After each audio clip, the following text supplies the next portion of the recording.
Welcome to my channel Watch and Learn. So viewers, in this video I am going to discuss about hyperbola. So what is hyperbola?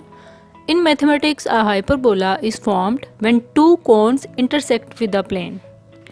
Like in this image, we can see that how a hyperbola is created from the intersection of a plane and two cones that meet on their tips.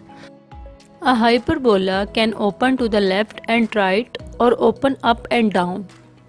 In other words, we can say that hyperbola is a collection of all points whose distances to two fixed points called foci is a constant difference.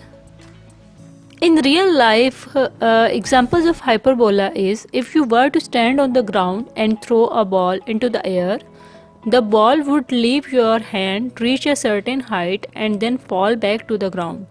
The path that the ball would take would like an arc. If this path were visible and you could somehow hold it up to a giant mirror, then the path and its reflection would create hyperbola. This lesson will give you the method in which one can take an equation of a hyperbola and find its center, vertices and asymptotes and then graph it. I hope so you understood this simple concept about hyperbola. For more informative and latest video, kindly subscribe my channel and stay connected with me. Goodbye.